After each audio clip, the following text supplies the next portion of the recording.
నేను వేరే మీడియాకు సంబంధించిన వాళ్ళని విమర్శిస్తాను. ఎందుకంటే వాళ్ళు ఇటు పక్కన మీడియాని విమర్శిస్తుంటారు కాబట్టి. ఈ విమర్శ అనేటటువంటిది మేమిద్దరం ప్రత్యర్థులమే తప్పించి శత్రువులం కాదు. లేదా విద్వేషాలు కాదు. ఇది గుర్తుపెట్టుకోవాలి. అట్లాగే రాజకీయాల్లో కాంగ్రెస్ పార్టీ, భారతీయ జనతా పార్టీ అనేటటువంటిది శత్రువులు కాదు. ఇద్దరూ కూడా ప్రత్యర్థులు. పోటీ పడాల. స్పర్ధయా వర్ధతే విద్య అని ఇద్దరి మధ్య పోటీతో ప్రజలకి మేలు జరగాలి.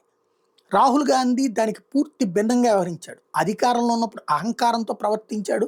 భారతీయ జనతా పార్టీని తొక్కేయడానికి చూశాడు. నరేంద్ర మోడీని జైల్లో పెట్టించడానికి చూశాడు. ఆర్ఎస్ఎస్ నిషేధించడానికి చూశాడు. సోనియా గాంధీ, రాహుల్ గాంధీ ఆనాడు చేసింది ఒక అరాచకీయం. ప్రత్యర్థిలా కాకుండా శత్రువుల్లాగా చూశారు భారతీయ జనతా పార్టీని, దాని అనుబంధ వ్యవస్థలు. అదే ఇవాళ మోడీ అట్లా చూడట్లేదు. అలా చూసుంటే సోనియా గాంధీ ఎప్పుడో జైలు పాలయ్యేది, రాహుల్ గాంధీ ఎప్పుడో జైలు పాలయ్యేవాడు.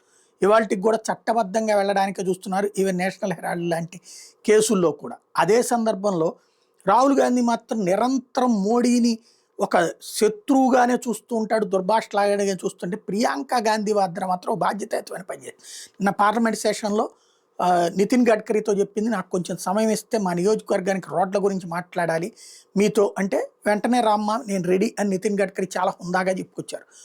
ఆమె నవ్వుతూ అడిగింది, ఆయన చక్కగా బాధ్యతగా చెప్పారు. ఆ వెంటనే ఇద్దరు మీటింగ్ అయింది. దానికి వెంటనే ఓకే కూడా చేసేసారు నితిన్ గడ్కరీ. తద్వారా తన నియోజకవర్గానికి మంచి చేసింది ప్రియాంక గాంధీ వాద్ర. ఒక బాధ్యతాయుతమైన పని చేసింది. ప్రత్యర్థిలాగా శత్రువులాగా కాకుండా ఓ బాధ్యతాయుతమైనటువంటి ప్రతిపక్ష పాత్రలో చూసింది. ఆ తర్వాత చూస్తే నరేంద్ర మోడీని, అమిత్ షాని కూడా కలిసింది. అలాగే వాళ్ళతో విందులో కూడా పాల్గొంది. రక్షణ మంత్రి రాజ్నాథ్ సింగ్ వీళ్ళందరితో స్నేహపూర్వకమైనటువంటి సరదాగా మాట్లాడుకున్నారు. ఇది కావాల్సింది రాజకీయం. ఈవెన్ ఆంధ్రాలో కూడా అదే నేను కోరుకుంటాను, తెలంగాణలో కూడా అదే నేను కోరుకుంటాను.